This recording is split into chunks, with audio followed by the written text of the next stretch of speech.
अस्सलाम वालेकुम हाणे तव्हांजो गाइड मसरूर अहमद चनो जेको ॾिसो सब्जेक्ट मनासो आहे बाटी सेकंड जे चैप्टर जे सां 3 पिता पढ़ूं बायोटेक्नोलॉजी। अॼु असांजो टॉपिक आहे role of vector into rDNA technology. तव्हांखे ख़बर आहे वेक्टर असां छो चूज़ कंदा आहियूं, आरडीएनए टेक्नोलॉजी छा आहे उहो तव्हांखे सॼो मां जेको पोयां लेक्चर आहे उन में तव्हांखे सम्झाए आयो आहियां। ठीकु आहे, त डिटेल में नथा वञूं, बसि हाणे रोल पढ़ूं था त हिन जो किरदारु कहिड़ो आहे वेक्टर जो। पहिरां पहिरां असां छा ॾिसंदासीं, vector are DNA molecule.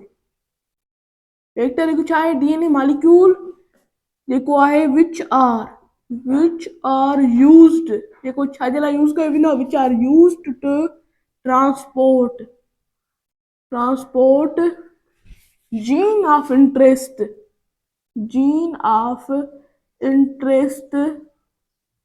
Into host sale.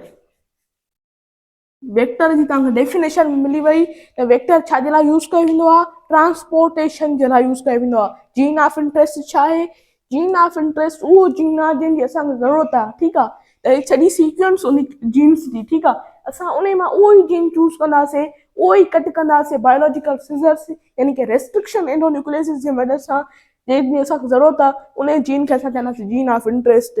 उहो इंट्रोड्यूस कंदासीं होस्ट सेल जे अंदरि कंहिंजी मदद सां, वेक्टर जी मदद सां। ठीकु आहे, हाणे जेकॾहिं असां बैक्टीरिया जी मिसाल था खणूं त प्लाज़मिड असां हुन में वेक्टर तौर ते खणंदा आहियूं, त प्लाज़मिड में असां मतिलबु छा इंट्रोड्यूस कंदासीं, जीन ऑफ इंटरेस्ट इंसर्ट कंदासीं। पोइ इहो जेको आहे सॼो इहो छाजो ठही वेंदो, जीन ऑफ इंटरेस्ट प्लस जेको आहे वेक्टर, उहो ठही वेंदो आरडीएनए, रिकामिनेंट डीएनए। उहो सॼो जो सॼो असां बैक्टीरिया जी यानी होस्ट सेल जे अंदरि इंट्रोड्यूस कंदासीं। अहिड़ी तरह इहो सॼो प्रोसेस कयो वेंदो आहे। ठीकु आहे, त वेक्टर इहो छा आहे उहो तव्हांखे ख़बर पइजी वई। उन खां अलावा वेक्टर जेको आहे जीन ऑफ इंटरेस्ट जेको हूंदो आहे वेक्टर जे अंदरि gene of interest can be replicated and expressed into host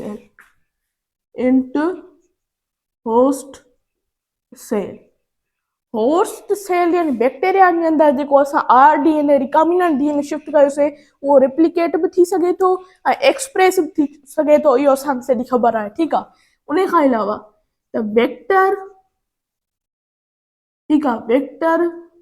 have following characters. Vector जेकॾहिं सुठो असांखे चूज़ करिणो आहे त उनखे फॉलोइंग कैरेक्टर्स हुजणु घुरिजनि। कहिड़ा कैरेक्टर्स आहिनि? नंबर 1,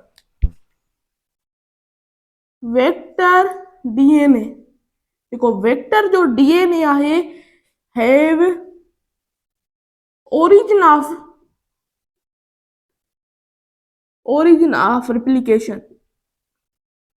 वेक्टर जे डीएनए खे ओरिजिन ऑफ रिप्लिकेशन हुजणु घुरिजे, त असांखे इहो हिकिड़ी गुड क्वालिटी आहे वेक्टर जी। ठीकु आहे, number 2, it must have virus resistant jean. इनखे वायरस रेजिस्टेंट जीन हुजणु घुरिजे। हाणे असां तव्हांखे ख़बर आहे चेक कीअं कंदा आहियूं, त हिकिड़ो मतिलबु ही बैक्टीरिया आहे सम्झो। ठीकु आहे, ही बैक्टीरिया आहे, हुनजे अंदरि ही सम्झो त jean of interest plus vector यानी कि आरडीएनए मौजूदु आहे। हाणे आरडीएनए त केतिरा ई हूंदा। ठीकु आहे, हिनजी कॉपियूं ठही वेंदियूं, तमामु घणी रिप्लिकेशन थींदी। ठीकु आहे, रिप्लिकेशन जल्दी थींदी, त 2 मां 4, 4 मां 8, 16 ईअं वधंदियूं वेंदियूं। ख़बर कीअं पए त उनजे अंदरि जीन ऑफ इंटरेस्ट मौजूदु आहे, उहो कैरेक्टर मौजूदु आहे। असां उन में छा कंदासीं, हिकिड़े मीडियम ते रखंदासीं, आर्टिफिशियल मीडिया ते। उते असां छा यूज़ कंदासीं, एम्पीसिलिन यूज़ कंदासीं, एम्पीसिलिन आर। ठीकु आहे, त उहो यूज़ कंदासीं त उहो ई उन मीडियम में सर्वाइव करे सघंदो जंहिंजे अंदरि इहो जीन ऑफ इंटरेस्ट मौजूदु हूंदो। जंहिंजे अंदरि जीन ऑफ इंटरेस्ट मौजूदु न आहे उहो मतिलबु किल थी वेंदो। त मतिलबु असांखे ख़बर पवंदी त असांजे कम जो कहिड़ो आहे, ऐं कम जो जेको हूंदो असां उनखे एज़ अ रेप्लिकेशन पर्पज़ उहो लेबॉर्ट्री में रेप्लिकेशन कराईंदासीं ऐं उनजी खोड़ सारियूं क्लोन्स ठाहे, कापीस ठाहे करे रखंदासीं, जेके असांजे तमामु घणियूं कम जूं आहिनि, चाहे प्रोटीन सिंथेसिस जे लाइ हुजे, जीन थेरेपी जे लाइ हुजे, या जेनेटिक इंजीनियरिंग जे लाइ हुजे। ठीकु आहे, नंबर 3, हाणे 3 जेको हुनजो कहिड़ो हुजो, it must have restriction restriction site for different enzymes।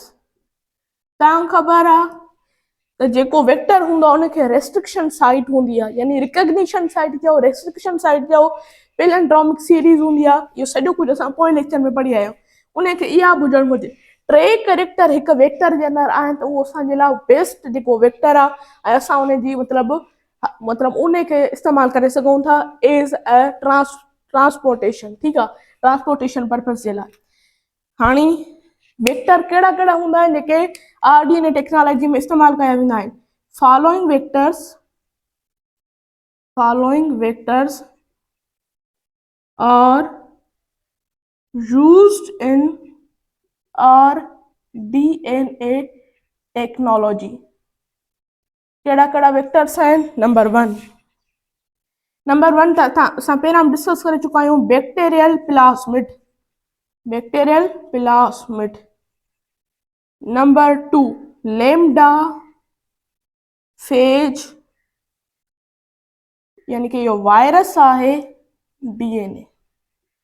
Number three yeast artificial chromosome. Number four cosmid. Number ये टे जेके आहिनि bacterial plasmid, lambda phage, virus DNA ऐं उन खां अलावा यीस्ट आर्टिफिशियल क्रोमोसोम, इहे तव्हां पहिरां ॿुधी चुका हूंदो।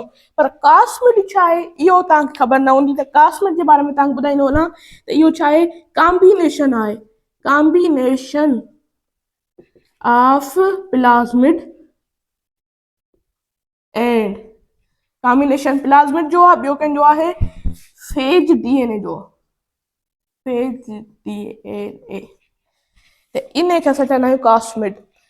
हाणे ही तव्हांखे ख़बर पइजी वई त रोल कहिड़ो आहे वेक्टर जो, कहिड़ा कहिड़ा वेक्टर्स इस्तेमालु थियनि था ऐं वेक्टर्स कहिड़ियूं कहिड़ियूं प्रॉपर्टीज़ हुजणु घुरिजनि त असां उन वेक्टर्स खे इस्तेमालु करे सघूं था।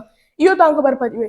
हाणे स्टेप्स कहिड़ा कहिड़ा इन्वॉल्व आहिनि जीन ऑफ इंटरेस्ट खे होस्ट जे अंदरि मतिलबु इंसर्ट करण में, उहे असां ॾिसंदासीं। त जेकॾहिं तव्हां ही सभु कुझु नोट करे छॾियो आहे त मां हिनखे मिटायां थो। Steps for integration of DNA into vector। several step involve हूंदा आहिनि हिन मतिलबु जीन ऑफ इंटरेस्ट के वेक्टर जे अंदरि इंसर्ट करण में। नंबर वन स्टेप जेको हिन जे अंदरि थींदो, तव्हां सभु उन स्टेप खां वाक़ुफ़ु आहियो, बसि लिखण जी देरि आहे, तव्हां ख़बर पइजी वेंदी त vector and jean of interest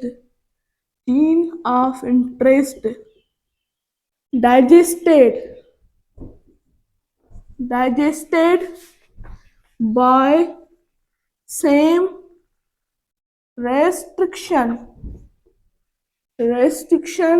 enzymes। हाणे इहो तव्हांखे ख़बर आहे वेक्टर ऐं जीन ऑफ इंटरेस्ट खे डाइजेस्ट कयो वेंदो आहे सेम रेस्ट्रिक्शन एंजाइम जी मदद सां। सेम हिते मां ॿुधायां थो छो, to make sticky ends। हाणे सेम रेस्ट्रिक्शन एंजाइम सां जेकॾहिं हिनखे मतिलबु टोड़ियो न वेंदो, कट न कयो वेंदो त हाणे मसइलो कहिड़ो थींदो त जेकॾहिं हिकिड़ी रेस्ट्रिक्शन एंजाइम आहे, सम्झो त इहा हिकिड़ी आहे EcoR1, ॿी रेस्ट्रिक्शन एंजाइम आहे HIND3। ठीकु आहे, HIND3। हाणे हिकिड़ी HIND3 सां असां वेक्टर खे था कयूं कट, ऐं ॿी असां जेको EcoR1 आहे उन सां जीन ऑफ इंटरेस्ट खे कट था कयूं। त हाणे सम्झो जीन ऑफ इंटरेस्ट खे थी आहे मतिलबु स्टिकी एंड्स ऐं वेक्टर थी वियो बिल्यूंट एंड वारो, बिल्यूंट एंड। ठीकु आहे, त हाणे इहे ॿई हिक ॿिए सां मिली नथा सघनि, प्लाज्मिड जे अंदरि हिक ॿिए सां मिली नथा सघनि। हाणे असां इन करे सेम रेस्ट्रिक्शन एंजाइम यूज़ कंदासीं त जीअं ॿिन्ही जा जेके ठहनि उहे स्टिकी एंड्स थियनि या ॿिन्ही जा बिल्यूंट एंड्स थियनि। ठीकु आहे, असां इन करे सेम रेस्ट्रिक्शन एंजाइम यूज़ कंदा आहियूं। Step number two, digested vector are purified। digested vector are purified and digested vector हूंदो इंटरेस्ट ही प्यूरिफाई थी वेंदा आहिनि, ठीकु आहे। उन खां अलावा प्यूरिफाई कया वेंदा आहिनि तो आइसोलेट, छा आइसोलेट करण जे लाइ, desired size fragments, desired size fragments हासिल करण जे लाइ इन्हनि खे प्यूरिफाई कयो वेंदो आहे। Step number 3, step number 3, purified, purified जेको gene of interest, interest and vector जेको हूंदो उनखे छा कयो वेंदो, लाइगेटेड कयो वेंदो। लाइगेटेड जो मतिलबु तव्हां सम्झो था, लाइगेटेड यानी जॉइंड, जॉइंड कयो वेंदो, हिक ॿिए सां जॉइन कयो वेंदो थ्रू डीएनए लाइगेस। तव्हांखे ख़बर आहे डीएनए लाइगेस जी मदद सां ॿिनि शयुनि खे पाण में मिलायो वेंदो आहे ऐं रेस्ट्रिक्शन एंडोन्यूक्लियोसिस जी मदद सां ॿिनि शयुनि खे टोड़ियो वेंदो आहे, ठीकु आहे। नंबर 4, स्टेप नंबर 4 थींदो, स्टेप नंबर 4। हाणे असां छा कयोसीं, ॿिन्ही खे मिलाए छॾियोसीं। हाणे छा कंदासीं, इहो जेको डीएनए आहे, DNA is introduced into host cell, host cell. इहो जेको डीएनए ठहियो आरडीएनए, असां हिनखे छा कंदासीं, होस्ट सेल जे अंदरि इंट्रोड्यूस कंदासीं थ्रू ट्रांसफॉर्मेशन, ट्रांसफॉर्मेशन, ट्रांसफॉर्मेशन जा टाइप्स आहिनि कहिड़ा कहिड़ा, या त असां हिनखे कंहिंजी मदद सां, इलेक्ट्रोपोरेशन जी मदद सां, ठीकु आहे, इलेक्ट्रोपोरेशन जी मदद सां असां हिनखे ट्रांसफर कंदासीं, या असां हिनखे छा कंदासीं, केमिकल ट्रांसफॉर्मेशन कंदासीं, मेशन कंदासीं, केमिकल ट्रांसफॉर्मेशन, या केमिकल ट्रांसफॉर्मेशन जो ॿियो नालो अथव heat stock, heat stock method, heat stock method. हिननि शयुनि जे ज़रिए असां छा कंदासीं, आरडीएनए जेको ठहे थो असां हिनखे इंट्रोड्यूस कंदा। हाणे छा कयो वेंदो, selected, selected clone can be scaled up and used for various applications, applications यानी कि कहिड़ियूं कहिड़ियूं एप्लीकेशन, जीअं जीन थेरेपी आहे, जेनेटिक इंजीनियरिंग आहे, उन खां अलावा जीअं प्रोटीन जी सिंथेसिस आहे, इन सभिनी विषयनि में हिनखे छा कयो वेंदो आहे, इस्तेमालु कयो वेंदो आहे। त इहे थिया steps of integration in DNA.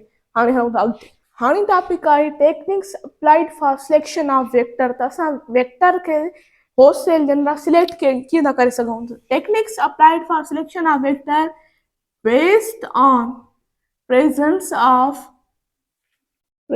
of suitable markers, ये टेक्निक्स छा जे बुनियाद ते अप्लाई कई वेंदियूं आहिनि, सूटेबल मार्कर्स जी मौजूदगी जे बुनियाद ते, यानी कि जेके इहे मार्कर्स आहिनि, markers are may be element,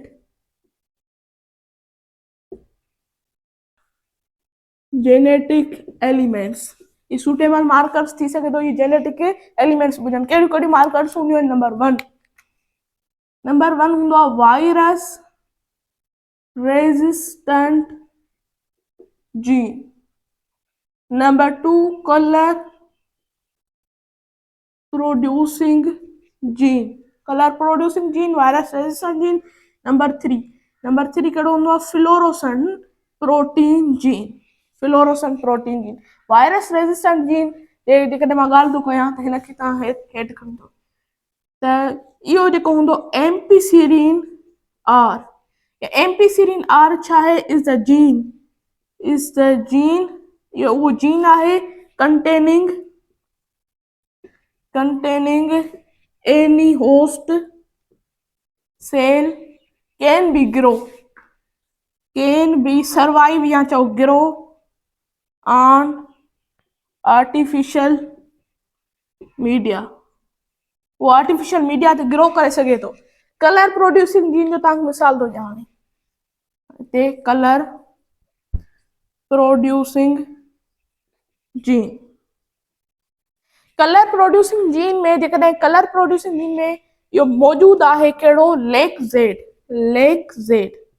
कंहिं अंदरि मौजूदु आहे त उहो छा कंदो, उहो एक्स गेल खे हाइड्रोलाइज़ कंदो, हाइड्रोलाइज़। एक्स गेल छा आहे, मॉडिफाइड गैलेक्टोज आहे, ठीकु आहे। एक्स गेल खे हाइड्रोलाइज़ कंदो by producing beta galactosidase. Beta galactosidase produce कंदो, एक्स गेल खे हाइड्रोलाइज़ कंदो ऐं कलर कहिड़ो ॾींदो, ब्लू कलर ॾींदो। असां सम्झी वेंदासीं त हिन में जीन ऑफ इंट्रेस्ट मौजूदु न आहे, पर जॾहिं जीन ऑफ इंट्रेस्ट मौजूदु हूंदो त एक्स गेल न कोई हाइड्रोलाइज़ थींदी, न ई बीटा गैलेक्टोसिडेज प्रोड्यूस थींदी, त पोइ कलर कहिड़ो हूंदो, कलर हूंदो वाइट कलर। त पोइ जेके बायोटेक्नोलॉजिस्ट हूंदा आहिनि, कहिड़े खे सिर्फ़ु होस्ट सेल खे सिलेक्ट कंदा जेको वाइट कलर ॾिए, जंहिंजे अंदरि नई बीटा गैलेक्टोसिडेज थिए, नई एक्स गेल खे हाइड्रोलाइज़ कयो वञे। इहो अथव colour producing. Fluorescent protein jean, protein gene is the protein that exhibit brightness। उहा छा शो कंदी आहे, एग्ज़िबिट छा कंदी आहे, ब्राइटनेस शो कंदी आहे। जॾहिं हुनखे कहिड़े में लाइट कहिड़ी ॾिनी वञे, light blue to ultraviolet light ॾिनी वञे या ब्लू लाइट ॾिनी वञे, त उहा ब्राइटनेस शो करे कंहिंजी मौजूदगीअ में, फ्लोरोसेंस माइक्रोस्कोप में, ठीकु आहे। फ्लोरोसेंस माइक्रोस्कोप उनखे चइबो आहे, ब्राइटनेस शो करे। ऐं मतिलबु हीअं, मतिलबु जेको हुजे मीडियम सॼो हुजे, मीडियम सम्झो अल्ट्रावायोलेट आहे, ऐं हिन में ही ब्राइटनेस वाइट शो करे फ्लोरोसेंट माइक्रोस्कोप में। त असां जेके बॉटनिस्ट जेके बायोलॉजिस्ट हूंदा आहिनि या बायोटेक्नोलॉजिस्ट हूंदा आहिनि, उहो सम्झींदा आहिनि त हिन जे अंदरि छा आहे, जीन ऑफ इंट्रेस्ट मौजूदु आहे। त अॼु जे लेक्चर में एतिरो ई। जेकॾहिं मुंहिंजो तव्हांखे लेक्चर पसंदि आयो, मुंहिंजे लेक्चर खे ज़रूरु लाइक कयो ऐं मुंहिंजे चैनल खे ज़रूरु सब्सक्राइब कयो। अल्लाह हाफ़िज़।